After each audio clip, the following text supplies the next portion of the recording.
Paz, Senhor, igreja.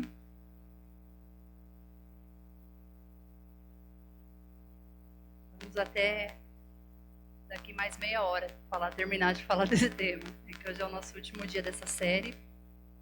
Não do tema, né? Mas da série de mensagens Reino e Família. Queria que você abrisse sua Bíblia em Gênesis 37.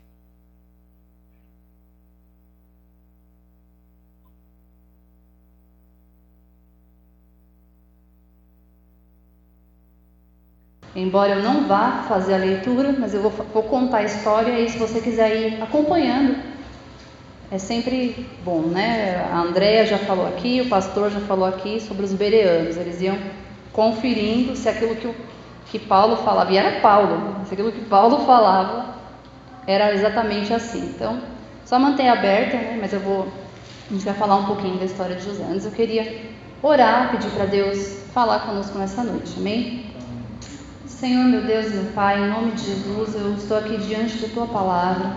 Tua Palavra, Senhor, é o que nos transforma, é que fala ao nosso coração, nos cura, nos faz refletir, nos faz pensar, toca na nossa alma. E no nome de Jesus eu peço que nessa noite não seja diferente, que a Tua Palavra fale ao nosso coração, que o Senhor me dê a Tua graça, me capacita para fazer isso, para transmitir a Tua Palavra com a Tua graça. E que em nome de Jesus os nossos corações, os nossos ouvidos estejam abertos, estejam atentos para receber dessa palavra, para que a gente possa, Senhor amado, aplicar isso na nossa vida, para que a gente possa compreender a vontade do Teu Espírito para nós hoje e a partir de hoje, em todo o tempo, em nome de Jesus.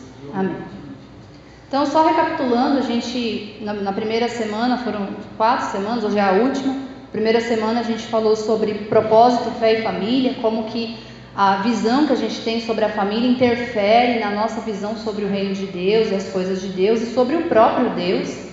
Depois a gente falou sobre família e ministério, a importância de eu não negligenciar a família por causa do ministério, mas também não negligenciar o ministério por causa da família. Semana passada a gente falou de continuidade geracional. E na semana passada eu terminei citando José. E hoje a gente vai iniciar falando um pouco da história de José. Está em Gênesis 37, como eu falei, eu não vou fazer a leitura, mas eu vou recontar essa história. E a Bíblia vai dizer que José ele tinha mais ou menos 17 anos quando isso começou, até chegar o dia que ele foi vendido, a gente não tem muita certeza de quanto tempo se passou, mas ele tinha 17 anos. E ele, como filho mais novo, ele acabava tendo essa função, tanto de ir lá verificar se os irmãos dele estavam bem, e nesse texto não fala, mas a gente vê em outros textos que o filho mais novo ele era mandado para levar alimento para quem estava lá trabalhando. Então, possivelmente essa era a tarefa do José até então, porque ele era ainda bem novo para ir junto com os irmãos. E Jacó pedia para ele ir lá e ver como é que estavam as coisas, porém, quando ele chegava lá, os irmãos dele estavam aprontando, fazendo coisas que não deveriam fazer, e ele contava para o pai. Então, esse já era um primeiro ponto que os irmãos dele não gostavam, porque ele voltava e falava a verdade, olha, a Bíblia vai falar que trazia, em algumas versões, a má fama dos seus irmãos. Então, ele contava. E Jacó acabava gostando mais de José, na Bíblia fala que é porque ele era o filho da sua velhice. A gente sabe que era filho da esposa que o Jacó amava, que apesar de ter tido filho com 4 mulheres, ele amava apenas uma. Tinha também lá o Benjamim, mas o José era o preferido. E no primeiro dia eu comentei isso, sobre a questão de ter filhos preferidos, então não vou voltar nessa parte. Mas isso também irritava os irmãos de José, porque ele era o filho preferido. E, para não dizer assim, mas eles pensavam isso, é ciúme de irmão. Não, Jacó foi lá e fez uma roupa diferente para o José, para deixar claro que ele era o filho que ele mais gostava. Algumas versões da Bíblia vão falar que era uma túnica longa, tem versão que fala que era uma túnica de manga longa, e tem versão que fala que era uma túnica colorida. Dependente do tipo que era, o fato é que era diferente dos outros. Todos os outros tinham o mesmo tipo de roupa e o José tinha uma roupa diferente, porque o pai amava mais a ele do que aos outros. E aí um dia, para fechar a história, para completar, José tem sonhos e ele resolve contar para os irmãos dele. E um dos sonhos ele falou, olha, a gente estava lá trabalhando, de repente os feixes ficaram em pé e os feixes de vocês se curvaram diante do meu. Depois, outra vez, ele falou: eu tive outro sonho, a lua, o sol e 11 estrelas se curvavam diante de mim. E o que é interessante é que às vezes hoje em dia a gente tem sonho e fica procurando o que significa. Mas aquele ali foi imediato. Então quer dizer que a gente vai se prostrar diante de você, os irmãos, o pai já na hora entenderam o sonho, interpretaram. E isso aumentou ainda mais a raiva, o ciúme dos irmãos de José contra ele. E tem um versículo no meio que vai falar que os irmãos de José não conseguiam mais falar com ele amigavelmente. Então eles já tinham aquela, sabe assim, vê a pessoa e já se irrita, né? A pessoa nem falou nada, nem chegou e eles já não conseguiam mais falar com ele amigavelmente. E aí um dos dias, como de costume, Jacó fala: olha, vai lá, vê se seus irmãos estão bem, me traz notícias deles. E o texto vai dizer que quando José está de longe ainda chegando, os irmãos dele olham e falam: olha lá vem o sonhador. A gente podia matar ele e ver o que vai ser desses sonhos dele. E aí José está lá, inocente, caminhando, chegando, e eles estão planejando o que vão fazer. E o Rúben, ele dá uma ideia de colocar o José dentro de um poço, que a Bíblia vai dizer que era um poço que estava sem água, mas diz que a intenção dele era livrar depois o jovem, né, o José. Só que enquanto ele está lá no poço, dentro do poço, os irmãos conversando, eles veem passar uma caravana de midianitas e ismaelitas. Vai falar que era de ismaelitas, mas eles estavam indo para Midian, né? Então eles estavam levando ali para o povo midianita. Então o Judá tem uma ideia, ele fala: bom, se a gente matar ele, a gente vai ganhar nada. Então a gente podia vender ele. A gente vende, pega o dinheiro, dá um jeito de falar para o nosso pai que ele deve ter sido atacado por algum animal, alguma coisa assim, e pronto, resolvido. Não vai mais ter filho predileto, eu estou parafraseando, tá? Não tem tudo isso no texto. Não vai mais ter o filho predileto, a gente não vai mais precisar ficar se preocupando dele levar nossa má fama para o nosso pai, está tudo resolvido. Eles ouvem a ideia do Judá e vendem José. Diz que nessa altura, antes de jogar no poço, eles já tinham tirado a roupa colorida ou longa do José, colocado ele lá e vende ele para a caravana. Voltam para casa, matam, tem o trabalho de matar um animal, manchar a roupa com sangue, e aí chega lá na casa do Jacó com maior falsidade, maior cinismo do mundo, fala: por acaso essa não é a túnica do seu filho? Porque é muita frieza, né? A gente olhava, além de ter coragem de vender o irmão, ainda fazer premeditado, mata um animal, suja a túnica e ainda chega se fazendo que não sabe. Olha, será que isso aqui não é a roupa do seu filho? E Jacó lamenta, e a Bíblia vai dizer que lamenta muitos dias pela morte de José, que na verdade não estava morto. E aí quando a gente vai lá para o Salmo 105, no versículo 16 e 17, esse Salmo, o Salmo 105, ele está narrando a história do povo de Israel. Então ele vai contar a história bem interessante, inclusive, que lendo esse Salmo, o 105 e o 106, dá para ter uma boa ideia da história, sem ter lido a história na íntegra. O 105 ele vai falar mais da questão de Deus, como Deus cuidou do povo, e o 106 ele vai falar mais da questão do povo, como o povo foi rebelde, foi ingrato. E no 105, 16 e 17 fala assim: Deus fez vir fome sobre a terra e cortou os meios de se obter pão. Adiante deles enviou um homem, José, que foi vendido como escravo. Então, na visão do salmista, quem mandou Deus para lá, quem mandou José para lá, foi Deus. Ele fala: adiante deles enviou um homem, José, que foi vendido como escravo. Então o salmista está falando assim: Deus mandou um homem para lá, na frente do povo. E como? Vendido como escravo. Então, na visão do salmista, apesar de tudo que tinha acontecido, quem enviou José para lá foi o próprio Deus. E aí a gente olha e fala assim: mas é fácil, porque ele viu toda a história. O salmista aqui, ele escreveu isso muito depois. Ele viu, ele leu, né, ou ele ouviu alguém contar a história inteira, que no final a família do José foi morar lá, e depois eles morreram, os que eram parentes lá, cresceu um povo, veio Moisés, libertou. Então para ele é fácil. Mas olha o que José enxergava em Gênesis 45, no versículo 4 e versículo 5. Porque uma coisa é você ver a história depois que ela terminou e fazer uma reflexão. E outra coisa é você estar dentro da história e você conseguir fazer essa reflexão. E o José, ele vai falar assim, Gênesis 45, versículo 4 e 5. E José disse a seus irmãos: agora cheguem perto de mim. E eles chegaram. Então ele disse: eu sou José, o irmão de vocês, que vocês venderam para o Egito. Agora, pois, não fiquem tristes nem irritados contra vocês mesmos por terem me vendido para cá, porque foi para a preservação da vida que Deus me enviou adiante de vocês. Então, antes de saber que o povo ia morar lá, que ia crescer, que ia se multiplicar, que ia ter a parte da libertação, que ia vir o Moisés, antes, José ele já tinha entendido. Ele falou: não fiquem chateados, foi Deus que me mandou para cá. E quando José fala isso, ele não está diminuindo o que os irmãos dele fizeram, porque o que os irmãos dele fizeram foi grave, não foi coisa pouca. Ele não está dizendo assim: olha, na verdade era para vocês terem feito isso mesmo. Desde o começo Deus planejou que vocês iam me trair, iam me vender. Não é isso. Mas o que José está dizendo é que ele compreendia que Deus usou aquela situação para um benefício do povo, para o benefício da família dele. E o tema de hoje é justamente sobre perdão. Porque quando José ele foi vendido, ele tinha mais ou menos 17 anos.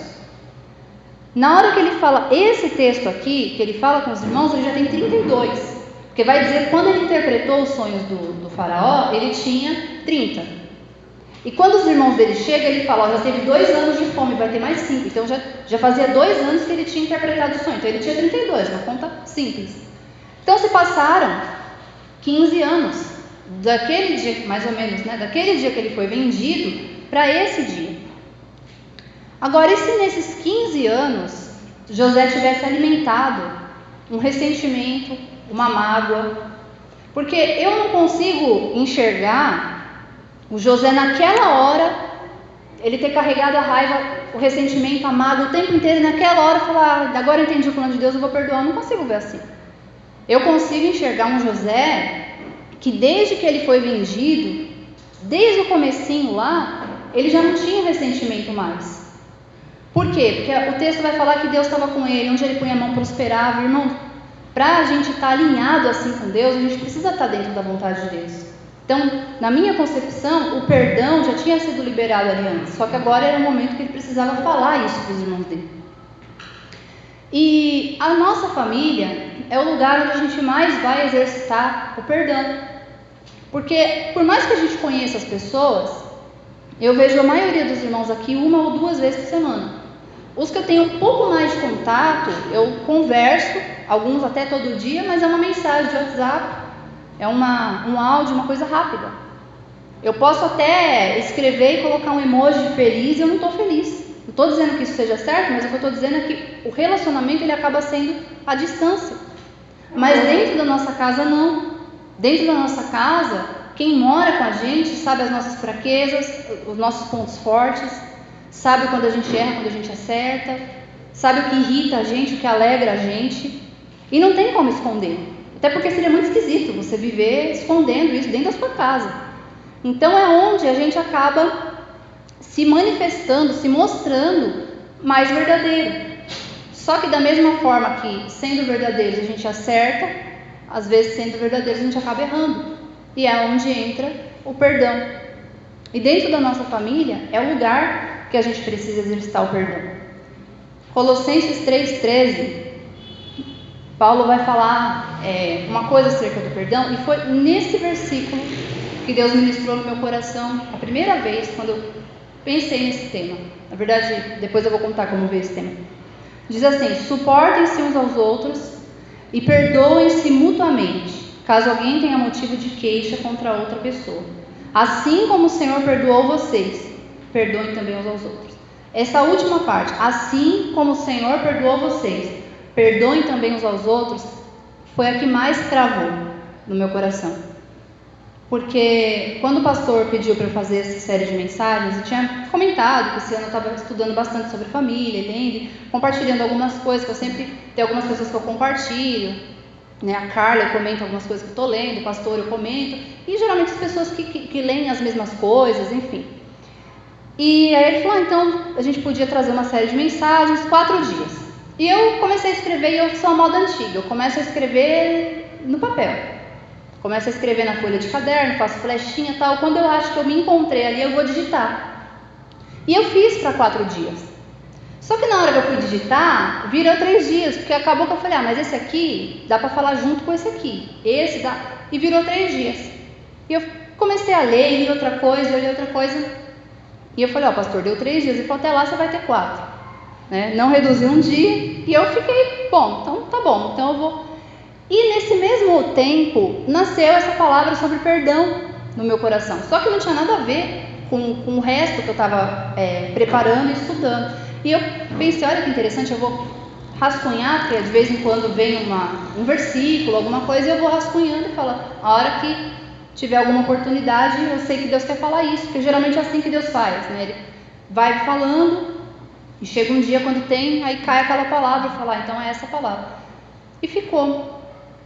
Só que quando chegou, quando começou a série, começou o primeiro dia, e eu falei o segundo dia, essa palavra do perdão, ela foi ficando mais forte, e foi fazendo igual um quebra-cabeça, cada dia vinha uma parte, e eu pensei, falei, nossa, será que esse vai ser o 4º dia? Até que um dia que eu senti Deus falando comigo, as famílias precisam se perdoar, porque tem muita família se destruindo por falta de perdão. E isso foi tão intenso assim dentro de mim, que eu falei, bom, então eu vou continuar do jeito que eu estou, esperando a palavra. E essa semana, eu estava lembrando da mensagem da semana passada, que a gente terminou falando de José, e esse texto de José, ele caiu no meu coração, que era ele que ia nos dar o exemplo do perdão. E esse finalzinho do versículo, que foi o primeiro versículo que caiu no meu coração, assim como o Senhor perdoou vocês, perdoem também uns aos outros. Porque Paulo, ele não fala assim, perdoe, só. Ele fala, assim como o Senhor perdoou. Então a gente tem um padrão de perdão. Não é o perdão que a gente acha que é perdão. É um perdão que tem um padrão. E qual que é o padrão? O padrão é, assim como o Senhor nos perdoou. Porque a gente perdoa, a gente fala que perdoou, né? Vou colocar melhor, mas a gente não quer mais contato. Não, eu perdoei, fulano, não, vocês estão bem? Não, a gente está bem. Então vamos lá, vai ter um almoço e casar, mas eu preferia não ter mais tanto contato. Eu perdoei, não tenho nada contra ele mais, eu não vou fazer nenhum mal para ele e tal, mas eu preferia não ter mais tanto contato. É melhor, é mais seguro assim, é melhor para mim e melhor para ele. Tem uma fala altruísta, né? Melhor para nós dois. A gente perdoa, mas a gente reconta a história. E quando a gente reconta a história, reconta com dor. Ela não sabe o que o fulano me fez uma vez, a gente já resolveu. Já conversamos e tudo, mas só para você saber, sabe o que ele me fez uma vez? E reconta. Então o nosso padrão de perdão é esse. O nosso padrão de perdão dá a impressão que está associado assim, eu não vou me vingar. E só pelo fato disso eu acho que eu perdoei. Eu não desejo mal para ele. E só por isso a gente acha que isso é perdão. E isso não é perdão. A gente vai ver depois, daqui a pouquinho pela palavra, que isso não é perdão. A gente perdoa, mas não esquece. Fala, não, eu perdoei, não tenho falta de memória, não tenho amnésia. Então a gente acha que perdoar é só falar, não, tá tudo, conversar, tá tudo bem, então tá bom. Se eu ver ele na rua, eu não vou maltratar. Se vier na minha casa pedir água, eu dou água, perdoei. A gente perdoa, mas a gente, às vezes, e aí já é um caso um pouco mais extremo, espera a vingança, que a gente não chama de vingança. A gente fala que a pessoa planta e ela colhe. E uma coisa não é a pessoa plantar e ela colher. Uma coisa é Deus falar que a vingança é dele, e outra coisa é eu desejar. Porque Davi, eu gosto muito desse exemplo, ele sabia que ele ia ser o rei. Saul fez um monte para Davi, e Deus teve um dia que falou, eu vou acabar com o reinado de Saul. E Deus falou que Saul e Jonathan iam morrer no mesmo dia. Só que quando eles morrem, Davi chora. Porque no coração do Davi não tinha um desejo. Ele não olhou e falou, olha, tá vendo? Graças a Deus, agora o meu inimigo está morto. Agora Deus fez justiça. Não, no coração dele não tinha isso. Ele sabia que Deus seria a justiça dele. Mas ele não tinha um desejo de maldade, de coisas ruins que acontecessem com Saul. A gente fala que perdoou, mas as coisas não voltam a ser como era antes. Fala, não, eu até perdoei, mas agora eu não confio mais. Eu não conto mais nada para ele. Eu até perdoei, mas agora eu não abro mais minha casa para receber. Não dá para ser igual antes. E aí eu estou tirando um pouco do contexto da família para a gente ilustrar. Ou então, às vezes, até dentro da nossa família. Não, eu perdoei, mas eu não posso confiar mais. Eu tenho que ficar agora de olho. Agora eu preciso ficar atento. Porque eu perdoei. Tanto é que a gente conversa todo dia, toma café na mesma mesa, come junto. Mas eu não posso mais ter a mesma confiança. Confiança, você quebrou uma vez, já era. É assim o nosso perdão. A gente perdoa, mas começa a julgar a pessoa. Começa a olhar e falar, olha, ele está falando isso, mas não é isso não. Sabe por quê? Porque teve um dia que ele fez isso, isso, isso. Então, se ele está falando isso, não é verdade. E a gente começa a ter um julgamento. Toda vez que a gente fala algo que a pessoa está pensando sem saber, é julgamento. A gente começa a julgar a pessoa. E isso não é perdão. E essa foi a parte que Deus mais falou comigo. Falou assim, a gente tem muita ideia de que perdoou. Mas os nossos padrões de perdão, eles não são o padrão de Deus. O nosso padrão de perdoar é simplesmente eu não vou mais fazer mal, eu não vou me vingar da pessoa, eu não vou prejudicar ela, eu não vou fazer nada. Agora, como que é o padrão de Deus? Paulo fala, assim como o Senhor nos perdoou, devemos perdoar. E como que Ele nos perdoou? Um do Antigo e um do Novo. Isaías 43, 25. Diz assim, Isaías 43, 25. Eu mesmo sou o que apago as suas transgressões por amor de mim. Dos pecados que você cometeu, não me lembro. Novo Testamento, Hebreus, capítulo 8, versículo 12. Pois para com as suas iniquidades usarei de misericórdia, e dos seus pecados jamais me lembrarei. É esse o padrão de Deus. Deus, ele não olha e fala assim, eu perdoei o Moisés, mas por causa daquele dia lá que ele fez, eu não me revelo mais para ele. Eu não abro mais os meus segredos para ele. Eu não deixo ele me conhecer mais profundamente, mais intimamente, porque eu perdoei. Eu ouvi a oração de arrependimento dele, vai para o céu, mas eu não vou mais me abrir com ele. Deus, ele não olha e chama alguém aqui na frente e fala, o Fábio, ele fez isso no passado. Já perdoei, só estou contando só para vocês saberem. Mas eu já perdoei, tá? Mas ele fez isso, ele fez aquilo. Para mim não tem, não me machuca mais, mas ele fez. Deus não trata a gente assim. E quando a gente quer ser perdoado, é esse padrão de perdão que a gente espera. Quando é a gente que erra, a gente espera esse padrão de perdão, principalmente vindo da parte de Deus. Porque a gente se constrange, a gente se entristece, mas a gente não quer perder o relacionamento com Ele. Pelo menos não deveria querer perder o relacionamento com Ele.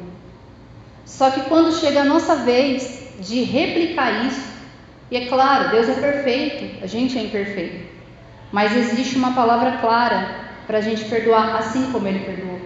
Então, se existe uma palavra sobre isso, é porque isso é possível. É porque talvez a gente não consiga sozinho, mas com a graça de Deus, pedindo essa ajuda, pedindo que Ele trabalhe isso em nós, isso é possível. E aí às vezes a gente quer receber esse tipo de perdão, mas na hora da gente fazer com a outra pessoa é difícil, sabe por quê? Porque se eu perdoar desse jeito, eu vou ter que correr o risco da pessoa me machucar de novo. Mas é exatamente isso que Deus pede que a gente faça, que a gente se abra e corra o risco de ser ferido de novo, porque isso que é perdão. O perdão é quando a gente zera, quando a gente fala, olha, o que você fez me machucou muito, mas eu te perdoo. E a partir do momento que eu te perdoo, tudo volta a ser como era antes do que me feriu. Tudo tem que voltar a ser como era antes do que me machucou. E eu corro o risco de ser ferido de novo. Assim como eu corro o risco de ferir de novo aquela pessoa que eu já pedi perdão. Porque eu também erro. Porque a gente também falha. E por que eu quis falar da família? Porque dentro da família isso é quase que um ciclo. A gente perdoar as mesmas coisas. Ou é só na minha casa. Porque na minha casa, direto, eu preciso perdoar tanto a minha filha quanto o meu esposo pelas mesmas coisas. E eles acabam precisando me perdoar de novo e de novo pelas mesmas coisas. Porque nós temos defeitos, nós temos falhas. E nenhum de nós consegue corrigir as nossas falhas de um dia para o outro. Não estou aqui também dando mérito para ninguém ficar, sem se esforçar, falar, eu sou assim mesmo, eu nasci assim, agora você aguenta assim. Não é isso. Mas existem coisas que elas levam tempo. Existem coisas que a gente fez a vida inteira e a gente percebe que está errado. E aí a gente até fala assim, não, eu vou melhorar. Aí fica uma semana, duas, na terceira, esquece, faz de novo. E é necessário que seja perdoado. E Deus faz assim com a gente o tempo inteiro. Quantas vezes aqui você cometeu um pecado que foi uma vez só? Pode ter algum que você lembra e fala, não, isso eu fiz só aquele dia. Mas a maioria, irmãos, a gente faz várias vezes. Eu acredito que ninguém aqui mentiu uma vez só. Eu acredito que ninguém aqui falou mal dos outros uma vez só. E ninguém aqui, estou falando de mim também. Acredito que ninguém aqui julgou os outros uma vez só. Então a gente repete os mesmos erros. E aí a gente chega diante de Deus, pede perdão, e Deus olha e fala assim: sou eu que apago as suas transgressões, e dos pecados que você cometeu eu não me lembro. Deus trata aquele pedido de perdão como se fosse a primeira vez. Porque da outra você já se arrependeu e já esqueceu. É lógico que Deus não esquece, né, irmão? Isso aqui é um sentido de Deus falar que Ele não vai ficar remoendo aquilo. E é isso que Ele espera da gente. Que a gente não fique remoendo aquilo. Só que às vezes, a maioria das vezes, eu diria, a gente faz o contrário. A pessoa vem pedir perdão e fala: pedi perdão, da outra vez você também fez a mesma coisa, eu não falei. E a gente tem essa dificuldade de perdoar. E volto a dizer, existem famílias doentes. E existem famílias por um fio, por falta de perdão. Então que nessa noite o Espírito Santo ele possa ministrar isso no nosso coração, que a gente perdoe. Existe um padrão de perdão e é o padrão de Deus. Nesse padrão a gente perdoa e se permite ser ferido de novo. E no mundo, se você falar isso, mas você vai ser feito de besta, você vai ser feito de bobo. Não, eu sou bonzinho, eu não sou tonto. E é esse tipo de frase. E a gente começa a pegar esse tipo de frase do mundo e colocar no nosso coração. Quando Jesus ele fala para dar outra face. O que Jesus está ensinando aqui, dar outra face? Perdoa. Se permita ser ferido de novo, se isso for necessário. Porque a sua parte, a minha parte, é perdoar. E perdoar, recomeçar. Né? Dar essa oportunidade. Tem um texto, que eu não vou ler, nem coloquei aqui, mas ele está martelando na minha cabeça. Foi o que eu usei hoje de manhã na porção.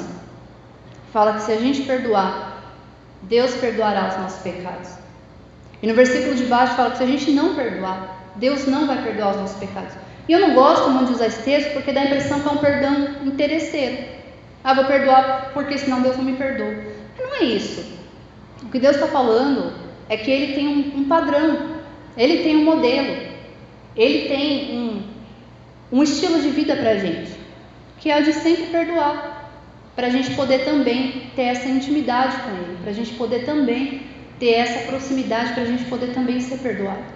Como eu falei lá no primeiro dia, a forma que a gente vive em família interfere na forma que a gente vive com Deus. Se a gente não pratica o perdão na nossa família, a gente vai ter muita dificuldade de andar com Deus, porque Deus ele espera que a gente perdoe assim como o Senhor nos perdoou.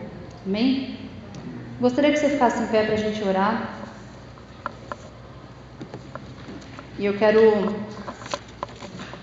se enquanto eu falava você lembrou, nos dois sentidos, né? De alguém que você precisa pedir perdão, eu gostaria que você não esperasse isso passar. O mais rápido possível, peça perdão. Porque a gente, às vezes, lembra disso, a gente às vezes sente isso e fala, mas bobeira, já faz 15 anos, já faz 10 anos, a pessoa nem lembra mais. Mas se veio no seu coração é porque é necessário que isso seja feito. E se você lembrou de alguém que você precisa perdoar, mesmo que a pessoa não tenha te pedido perdão, porque o mais legal é que o texto não fala que a pessoa precisa te pedir. Você precisa pedir, porque é a sua parte. Eu preciso pedir, porque é a minha parte. Mas se a outra pessoa não pedir, a gente também precisa perdoar. Porque é igual o pastor falou lá no Aviva, né? Pastor Casagrande. O perdão, ele liberta quem perdoou. Ele não é para outra pessoa. A gente perdoa a outra pessoa, mas ele limpa a gente, ele liberta a gente. Amém? Então vamos orar para que Deus nos dê essa graça, porque esse é um dos temas, na minha concepção, que é um dos mais difíceis da gente conseguir. Porque a gente tenta na nossa força, a gente tenta com o conceito que a gente tem, quando na verdade é a graça de Deus que nos dá essa capacidade. Humanamente ninguém quer perdoar, mas vamos pedir para Deus essa graça. Amém?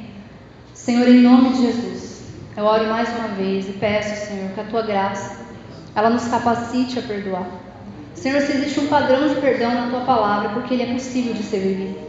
Se existe um padrão, Senhor, que é o padrão do Senhor, e se o Senhor deixou essa ordenança, esse mandamento para a gente de perdoar assim como o Senhor perdoou, é porque isso é possível de ser vivido, porque o Senhor não pediria algo que nós não conseguimos fazer. Mas eu peço, Deus, que em nome de Jesus o Senhor nos capacite a isso, que o Teu Espírito Santo ele toque no nosso coração, Que o Teu Espírito Santo ele nos cure, ele nos ajude a liberar esse perdão para as pessoas que nos feriram, que nos ofenderam. Meu Deus, seja isso recente ou seja isso muito antigo, que o Senhor nessa noite nos cure.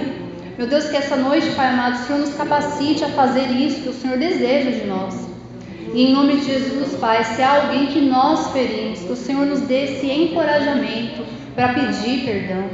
Senhor amado, porque pedir perdão exige de nós um papel que a gente considera de humilhação, mas que o Senhor, em nome de Jesus, Pai, nos encha com a Tua graça, com o Teu encorajamento para fazer isso, para entrar em contato com as pessoas, para pedir perdão, Senhor, e para perdoar, Deus, porque o que nós mais queremos é viver contigo, o que nós mais queremos é ter um relacionamento com o Senhor. Meu Deus, e nada vale a pena se interferir nesse relacionamento, não vale a pena guardar mágoa, não vale a pena guardar ressentimento, não vale a pena querer estar por cima e não querer se humilhar na hora de pedir perdão, se isso for interferir na nossa relação com o Senhor. Em nome de Jesus, Deus, quebra dentro de nós, Pai, todo orgulho, quebra dentro de nós, Pai amado, toda arrogância, quebra dentro de nós tudo aquilo que tem interferido, tudo aquilo que tem impedido. Meu Deus, em nome de Jesus, nos cura, Pai. Nos cura daquilo que nos feriu. Nos cura, Senhor amado, daquilo que nos machucou. Que na nossa família ou fora dela nós possamos exercitar o perdão, nos aproximar das pessoas, viver o relacionamento que o Senhor tem para nós, vivermos em família, vivermos em comunidade.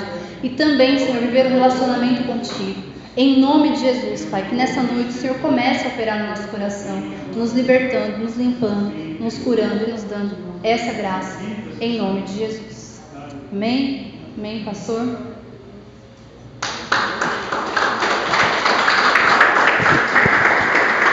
Glória a Deus. Esse negócio de falar perdão, né, irmãos? Eu me recordo que algumas vezes eu, estudando sobre esse tema, eu me lembro de que, como Deus ministrou no meu coração, que o perdão ele é a flexibilidade dos relacionamentos, né? É o que nos permite envergar sem quebrar. Toda construção precisa de um nível de flexibilidade. Por mais que pareça que não. Essas paredes aqui, a gente fala, tem cimento, tem viga, tem ferro, tem pedra, tem muita coisa dura. Mas ela tem um certo nível de flexibilidade. O caminhão passa, o carro passa, o sol balança, não cai, não racha, não quebra. Pode aparentar que não tem nenhum nível de flexibilidade, mas tem. E é essa flexibilidade que permite não rachar. Agora tem uma coisa, irmãos, aí eu não quero repregar, né? Não é isso, mas tem uma coisa, irmãos, que quando a Letícia fala de um padrão de Deus, é um padrão de Deus. Isso é muito sério, porque você percebe que Deus não apenas perdoa. Não é uma coisa que Deus fala assim, deixa lá, não quero nem saber desse assunto. Aí a pessoa vem e fala assim, Deus, me perdoa, errei, pequei, né? Pequei contra os céus, contra a terra, não sou mais digno de ser chamado teu filho, né? Me aceita como um dos seus trabalhadores. Vai falar, agora que você pediu perdão, então beleza, agora eu vou perdoar. O que se percebe, irmãos, é o caráter de Deus na disposição de perdoar. A disposição de Deus de perdoar. Isaías diz assim, vinde, arrazoemos, vamos discutir, vamos conversar. Ainda que o seu pecado seja como a escarlata, eu, Senhor, farei mais alto que a neve. Então você não percebe um Deus, está dizendo assim, você pecou, vai para lá, no cantinho da parede. Fica longe de mim. Mas se você se arrepender e você voltar, aí eu vou te aceitar. Então ele fala, vem cá. Você está longe, está no pecado, você está errado. Mas vem conversar comigo, vamos arrazoar, vamos conversar, vamos trocar uma ideia. A disposição de Deus. Pai, me dá a sua herança, quero ir embora. Filho, está aqui, pode ir. Estou te dando. Aí o pai não volta para dentro da casa amargurado. Quer saber que eu já paguei tudo que devia, esse menino não merece mais nada, é um ingrato. Aí o filho vem, bate na porta, o pai fala, não vou abrir! Pai, não vou abrir! Não! Onde que o pai está? Todo dia na janela, à disposição de perdoar. Então, se existe um padrão de Deus, irmãos, não é só perdoar, é ter a disposição de fazer. Né? Eu costumo brincar com a André, a gente conversa algumas coisas, eu falo assim, eu não consigo sentir raiva da pessoa por muito tempo. Pode fazer o que for. E irmãos, eu quero fechar com isso, irmãos. Eu quero orar mais uma vez. Mais uma vez. Porque a gente às vezes vive uma vida, irmão, com uma ingenuidade. Eu não vou falar de inocência, é ingenuidade. Aquela ideia de que em nenhum momento alguém vai me ferir. A questão não é se, a questão é quando. Em algum momento vai acontecer, irmãos. E pasmem. Olha, vou revelar uma coisa sobre a tua vida, e não é palavra de conhecimento. Um dia você vai ferir alguém. Ai, Jesus, pastor, bate na madeira, né? Faz o que você fizer, irmãos. Um dia você vai pisar na bola. A questão não é se, é quando vai acontecer. Que o nosso coração tem uma disposição de perdoar. Pode ser aquela pessoa que você nem imaginava. Aquela situação que você nem passou pela sua cabeça. E o padrão de Deus, e ali estava ministrando, estava tendo esse versículo vindo no meu coração. O padrão de Deus é esse. Deus não apenas perdoa, Ele tem disposição de fazer. Na verdade, Deus está falando assim, vem cá, eu quero te perdoar. Corre para cá, eu quero... Você consegue entender a diferença? Que há uma diferença entre você falar, beleza, vê que você está arrependido, então vem, agora vai. E outra coisa é assim, você não está arrependido, você está na lama, você está no pecado, você está na escuridão, e eu estou te chamando para a luz porque eu quero te perdoar. Olha a disposição de Deus. E às vezes, a gente quer fazer a pessoa lamber o chão para ver se a gente perdoa. Ah, eu estou arrependido, não acredito. Lambe o chão, quero ver. Quando na verdade nosso coração deveria ser bem mais mole para isso. Podemos orar mais uma vez? Você pode orar comigo? Vamos orar? Senhor, em nome de Jesus, nós já oramos uma vez, mas sinto no meu coração, no Espírito de nós orarmos mais uma vez acerca disso. Porque, Senhor, não é apenas perdoar, não é apenas receber o pedido de perdão, não é apenas, ó Pai, construir pontes, não é apenas isso, Pai, mas é ter a disposição de fazê-lo.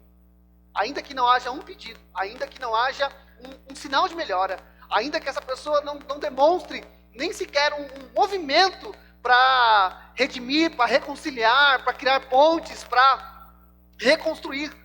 Mas, Pai, eu oro por isso, não que nós apenas tenhamos disposição de retribuir, de devolver, de responder, Pai amado, a um pedido, a uma ação, a um comportamento de perdão, a uma tentativa de realiança. Não, Senhor, eu oro para que o nosso coração, Pai, tenha mais do que isso, que a gente tenha a mesma disposição do Senhor, o Deus que vê o homem pecar e chama ele e diz assim, vem conversar, vamos trocar uma ideia, vamos conversar mais um pouco, porque eu posso purificar o teu caminho. É o Pai que entrega toda a herança ao Filho, mas não fecha a porta, não trava a janela, não muda de endereço e não vai para outro lugar distante, sem dizer para onde vai, para que o filho não o encontre. Não, é o pai que todo dia está na janela, esperando a oportunidade, e quando ele vê o filho desapontado no horizonte, ele corre até o filho, abraça-o, porque tem disposição de perdoar.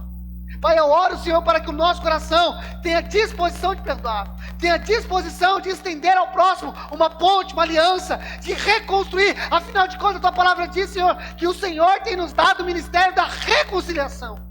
E eu oro, Pai, para que o Senhor nos dê essa graça. Eu oro, Pai, para que possamos exercer com excelência essa ferramenta no meio da nossa família, entre pais, entre filhos, entre esposos. Pai, em nome do Senhor Jesus Cristo, que o nosso coração não procure um lugar de vingança, não procure, Senhor amado, um lugar de justiça própria, não procure um lugar, Senhor amado, aonde nós estamos esperando o Senhor fazer alguma coisa para nós aplaudirmos e ofendermos. Não, Pai, que o nosso coração seja como o teu, disposto a perdoar, ainda, Senhor, que não haja um sinal, ainda que não haja sequer um movimento de melhora, mas haja em nós uma disposição em perdoar. Ajuda-nos, Senhor, e fortalece-nos, em nome do Senhor Jesus. Amém, irmão?